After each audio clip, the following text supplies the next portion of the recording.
Update करते चलें कि सुप्रीम कोर्ट ने इमरान खान को फौरी रिहा करने का हुक्म दे दिया। बड़ी खबर आपको देंगे कि सुप्रीम कोर्ट की जानिब से इमरान खान की गिरफ्तारी को गैर कानूनी करार दे दिया गया है। ये बड़ी खबर आज की बड़ी पेश। दोस्तों, देर आए दुरुस्त आए। चीफ जस्टिस काजी फाइज ईसा का इमरान खान के हक में बड़ा फैसला। चीफ जस्टिस ने आज उम्मत मुसलमा को खुश कर दिया। जैसा कि 2 दिन पहले ख्वाजा साद रफीक का जमीर जागा और इन्होंने शहबाज हुकूमत और इनके सहूलतकारों की जबरदस्त छितरोल कर डाली, जिसके बाद न सिर्फ अवाम ने इनकी जुर्रत को सराहा बल्कि अब अदलिया ने भी इमरान खान के हक में बड़ा फैसला जारी कर दिया है। इमरान खान को डिस्क्वालीफाई किया, साजिश के तहत किया। क्या किया था, क्या गुनाह था इमरान खान का कि वो जदीद पाकिस्तान बना रहा था। उसने मेरिट की पासबानी की, उसने पाकिस्तान में 5.8 GDP लेके हर जिद्दत जो है इस मुल्क, सब अपने अंजाम को पहुंचेंगे, बच नहीं सकते।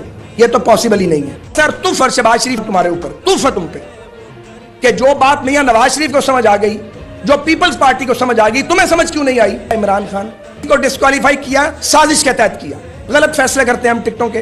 क्या मैं आपको समझता था और क्या आप निकले हैं, कितना ताल्लुक था आपके साथ, कितने इमेच्योर आदमी हो तुम, कितने सतही शख्स हो तुम। इतने बदले लेने हमने एक दूसरे के साथ, बदला तो पाकिस्तान के साथ ले रहे हैं। दोस्तों, वो खुशखबरी आ गई जिसे सुनने के लिए पूरी कौम बेताब थी। ताकतवरों की तरफ से शहबाज शरीफ को वज़ीर आज़म पाकिस्तान बनाने के बाद इमरान खान की रिहाई की खबर ने तहरीक इंसाफ के चाहने वालों को खुश कर दिया। जैसा कि इस हवाले से ख्वाजा साद रफीक का जमीर जागा और आसिम मुनीर को गालियां देते हुए तेजी से सोशल मीडिया पर वायरल हो रहा है। वायरल होने के बाद चीफ जस्टिस काजी फाइज ईसा ने सोशल मीडिया पर खुद एतराफ कर लिया है, पुनः इमरान खान को कैद करने का एतराफ जुर्म कर लिया है, जिसके बाद इमरान खान के तीनों केसेस की कोई अहमियत नहीं रहती। इमरान खान ही वो वाहिद लीडर है कि जिसको पूरे पाकिस्तान ने अपना वज़ीर आज़म मुंतखब किया है। इसीलिए इमरान खान की तमाम केसेस में जमानत मंजूर करते हुए इमरान खान की रिहाई के लिए तमाम राहें हमवार हो चुकी हैं। अब इंशाल्लाह इमरान खान अनकरीब जमान पार्क में होंगे। दोस्तों, इस हवाले से अपनी राय का इज़हार कमेंट सेक्शन में दें। वीडियो अच्छी लगे तो लाइक करें और इस चैनल को सब्सक्राइब करें।